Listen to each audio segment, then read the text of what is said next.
Que Deus abençoe sua vida através desse devocional. Que Deus possa falar com você através das palavras ditas aqui e que nós continuemos a crescer na graça e no conhecimento do nosso Senhor e Salvador Jesus Cristo.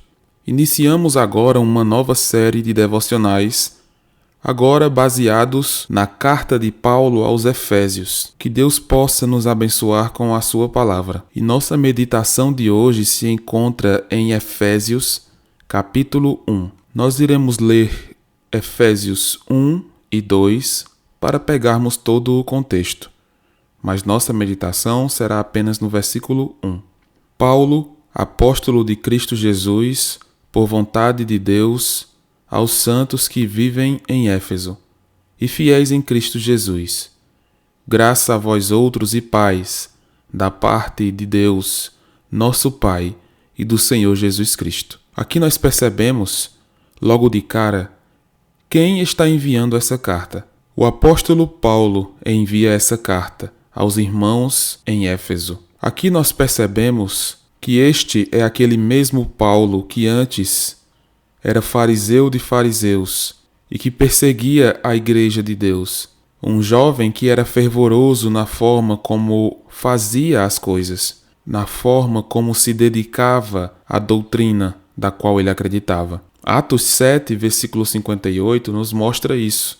Além disso, esse mesmo Paulo era alguém que era zeloso pelo que achava que era certo. Em Atos capítulo 9, nós percebemos como Paulo, antes Saulo, buscava perseguir a igreja de Cristo. Perceba alguns versos.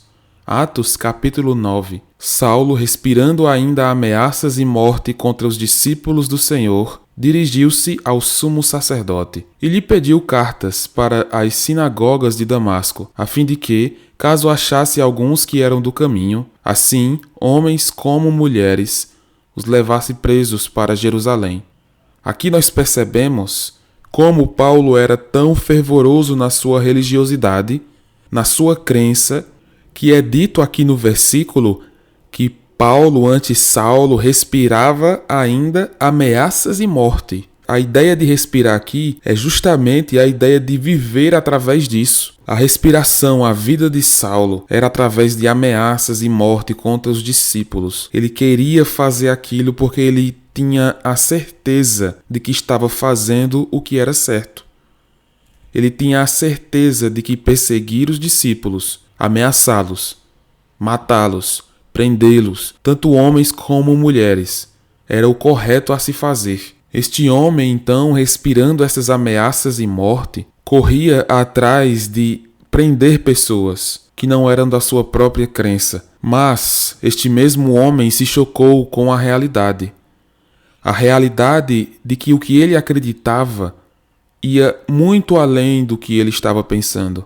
O mesmo Saulo que respira essas ameaças e pede as cartas para as sinagogas de Damasco, está na estrada, e ao aproximar-se daquela estrada, uma luz subitamente no céu brilhou ao seu redor, e ele caiu por terra, ouvindo uma voz que lhe dizia: Saulo, Saulo, por que me persegues?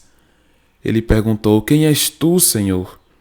E a resposta foi: Eu sou Jesus, a quem tu persegues. Aqui nesse encontro com Jesus, Saulo é transformado, porque ele percebe que o Messias prometido, que ele esperava, era aquele a quem ele estava perseguindo. Saulo estava perseguindo o povo de Jesus Cristo, de tal forma que Jesus diz: Você está me perseguindo. Assim nós podemos compreender aqui a tamanha mudança que aconteceu na vida e na mentalidade de Saulo. Ao se encontrar com Jesus, ele percebe que aquela perseguição que ele estava fazendo não fazia o menor sentido. Ele começa a perceber que as coisas vão muito além do que ele estava pensando e imaginando. O Deus que ele jurava, o Deus que ele prometia servir, estava contra ele, pois ele estava perseguindo o seu povo. Assim, Saulo é transformado naquele encontro com Jesus. Saulo é transformado e passa, então, a ser chamado de Paulo, e passa então a servir ao Deus do qual ele perseguia, de tal forma que ele é preso mais de uma vez, justamente por pregar o Evangelho, do qual ele buscava prender as pessoas que pregavam esse mesmo Evangelho. Saulo foi totalmente transformado pela obra de Jesus no seu coração. Saulo mudou de vida. Agora Paulo, ele não persegue mais a igreja, mas ele defende a igreja pelo poder de Cristo na vida dele. Ele escreve cartas às igrejas, ele funda igrejas. Ele cuida de igrejas. Por isso aqui, o antes Saulo, agora Paulo, escreve aos irmãos em Éfeso. Além de tudo mais, Paulo, transformado pelo sangue de Jesus Cristo, ainda recebe uma missão de propagar o Evangelho como representante de Jesus. Paulo chama a si mesmo de apóstolo de Cristo. Paulo era esse mensageiro de Jesus Cristo. Ele era alguém credenciado para ser um apóstolo. Ele viu a Jesus. Ele viu os sinais e prodígios de Jesus. Jesus o chamou para ser apóstolo, de forma que ele mesmo diz como se nascido fora de tempo. Da mesma forma que aconteceu na vida de Saulo, agora Paulo, acontece em nossas vidas também.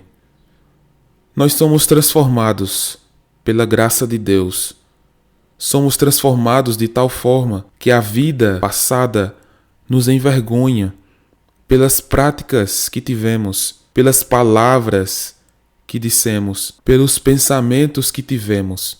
As coisas que vivíamos agora nos envergonha, como Paulo também tinha essa mentalidade. Nós devemos ter a mesma consciência em nós, de que Jesus nos transformou do que nós éramos, para sermos servos dele, de que Jesus nos transformou, nos tirando daquela loucura que nós estávamos, a cegueira que nós estávamos.